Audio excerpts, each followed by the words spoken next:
मामले में पीड़िता के पिता की कस्टोडियल डेथ के मामले में 10 साल की सजा की वजह से अभी जेल काट रहा है। उसे 10 साल की सजा हुई है और इसलिए चाहे इस मामले में उसे जरूर जमानत मिल गई है, लेकिन सेंगर जेल में ही रहेगा। वो जेल से बाहर अब भी नहीं निकल सकता। तो जो लोग ये कह रहे हैं कि उसे वापस जेल में डालो, तो उनके लिए मैं ये बताना चाहूंगा कि सेंगर जेल से बाहर नहीं निकला है, ना ही निकल पाएगा, क्योंकि वो दूसरे मामले में जेल में है और उसमें उसे जेल में ही रहना होगा। तो ये तो एक उसकी कानूनी स्थिति है कि वो जेल से बाहर नहीं आया है, आ भी नहीं पाएगा। आप में से बहुत सारे लोग इस फैसले को लेकर बहुत गुस्से में होंगे और बात भी सही है। इतने बड़े अपराधी को अगर अदालत जमानत दे दे, उसकी सजा को सस्पेंड कर दे, तो लोगों के बीच नाराजगी होगी, उन्हें गुस्सा आएगा और कई बार ये ख्याल मन में आता है कि कानूनी रूप से क्या सही है और नैतिक रूप से क्या सही है, और नैतिकता और कानून की सेंगर की सजा आखिर अदालत ने सस्पेंड क्यों की, कैसे की। अदालत ने ऐसी कौन सी चीज पाई कुलदीप सेंगर के मामले में कि उसे यह लगा कि कुलदीप सेंगर के साथ बड़ी नाइंसाफी हो रही है, उसे राहत मिलनी चाहिए, उसकी सजा सस्पेंड हो जानी चाहिए और उसे जमानत दे देनी चाहिए। ऐसा कुलदीप सेंगर के मामले में क्या हुआ है? क्या सबूतों की कमी है? क्या इस बारे में कोई शक है कि उसने ये बलात्कार नहीं किया है? तो ऐसा कुछ नहीं है। इसका प्रमुख कारण है पॉक्सो एक्ट की धारा 5। ये थोड़ी कानून की पेचीदगियां हैं जो आपको ध्यान से सुननी पड़ेगी और ये बड़ा इंटरेस्टिंग मामला है। पॉक्सो एक्ट की धारा 5, जिसके मुताबिक अगर कोई व्यक्ति पब्लिक सर्वेंट है और वो रेप जैसे मामलों में आरोपी होता है, तो उसे एक आम आदमी के मुकाबले ज्यादा कठोर सजा दी जाएगी और ये सजा न्यूनतम 20 साल की जेल से लेकर उम्र कैद तक की सजा हो सकती है। लेकिन रेप के मामले में अगर कोई आम आदमी पॉक्सो एक्ट के तहत दोषी पाया जाता है, तो उसे न्यूनतम 7 साल और अधिकतम उम्र कैद की सजा मिल सकती है।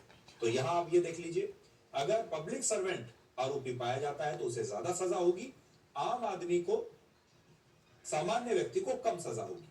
हालांकि बाद में इस न्यूनतम सजा को बढ़ाकर अब 10 साल कर दिया गया है और अधिकतम उम्र कैद की सजा अब भी बरकरार है। अब समझिए कि कुलदीप सेंगर के मामले में दिल्ली हाई कोर्ट में क्या हुआ था।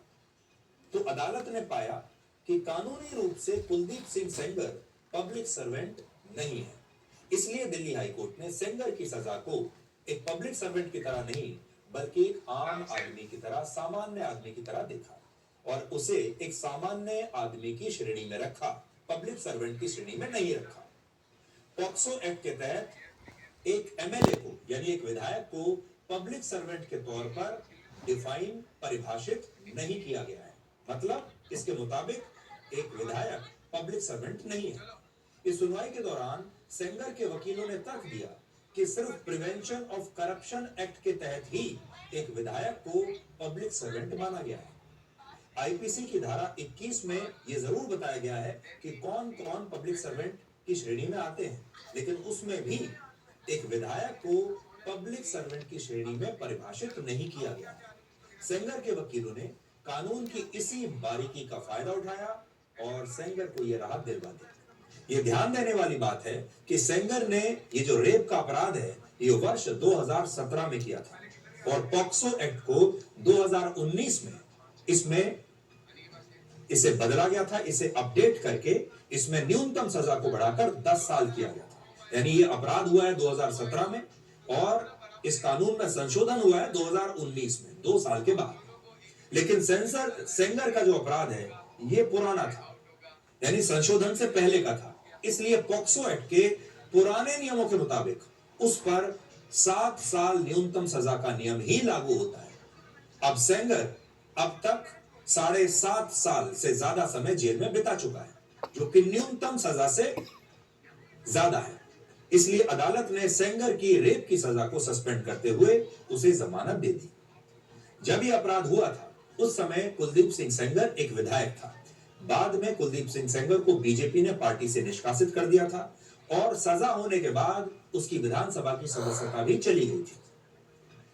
नियमों के मुताबिक 2 साल से ज्यादा सजा होने पर विधायक या सांसद की सदस्यता अपने आप ही स्वतः समाप्त हो जाती है। कुलदीप सेंगर को लेकर जो फैसला आया वो एक तरह से कानून और नैतिकता के बीच एक टकराव की तरह है।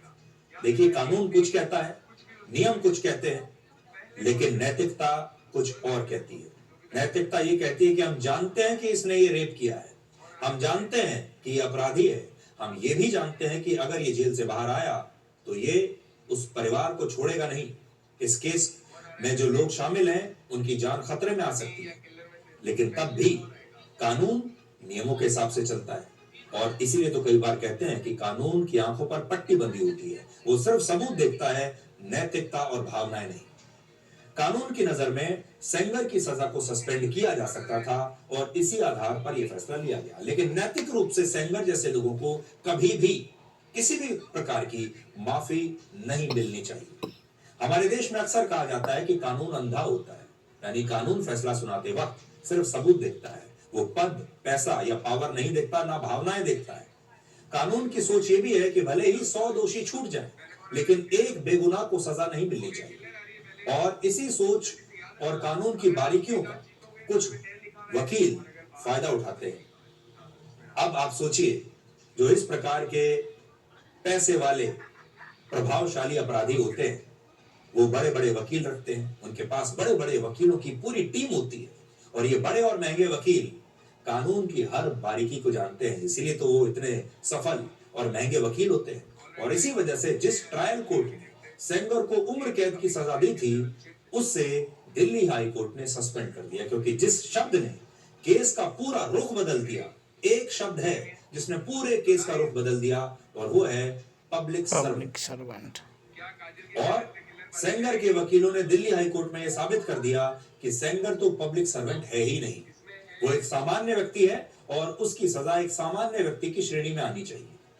जब आप महंगे महंगे बड़े वकील रखते हैं तो कानून के अंदर कई तरह की छूट आपको मिल ही जाती है, क्योंकि कानून भावनाओं पर नहीं, तथ्यों और नियमों पर चलता है। सेंगर की लीगल टीम भी यही करने में कामयाब रही।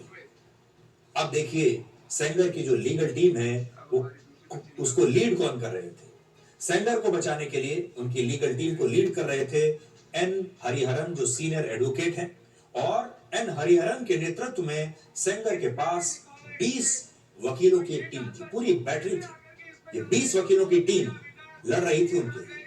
वहीं दूसरी तरफ सीबीआई के वकील के अलावा 8 और वकील सेंगर के खिलाफ सीबीआई की टीम में खड़े हुए थे, यानी सरकार की तरफ से खड़े हुए थे। और ये मुकाबला था सरकारी वकीलों के बीच और सेंगर के वकीलों के बीच, और इसमें सेंगर के वकील जीत गए।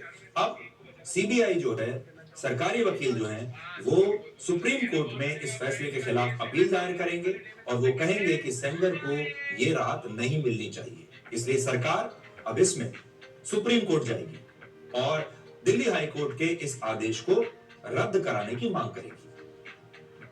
सेंगर के मामले में जिस तरह वकीलों ने कानूनी पेचीदगियों का फायदा उठाया, ठीक वैसा ही निर्भया मामले में भी पहले हो चुका है। निर्भया मामले में भी वकीलों ने दोषियों की फांसी की सजा को 3 साल तक ऐसे ही टाल कर रखा। कभी इस बारे में कोई, कभी इस कानून का फायदा उठाया, कभी उस कानून का फायदा उठाया और 3 साल तक वो टालते रहे। निर्भया के दोषियों को वर्ष 2017 में ही फांसी की सजा सुना दी गई थी, लेकिन फांसी हुई वर्ष 2020 में 3 साल के बाद। और उस वक्त भी वकीलों के दांव पेच पर बड़ी चर्चा हुई थी, वकीलों ने बहुत दांव पेच लगाए और तब भी लोगों ने बड़ी कड़ी आलोचना की। और इस बार भी वकीलों ने सेंगर को ऐसे ही कानूनी दांव पेचों का इस्तेमाल करते हुए ये राहत दिलाई है। ये समझना आपके लिए जरूरी है कि सेंगर को सरकार ने नहीं छोड़ा, बल्कि दिल्ली हाई कोर्ट के फैसले से उसे राहत मिली है। लेकिन देश में एक ऐसा माहौल भी बन रहा है, आप जानते हैं कि विपक्षी नेता जो होते हैं वो सबसे पहले इस तरह के केसों में कूद पड़ते हैं। वो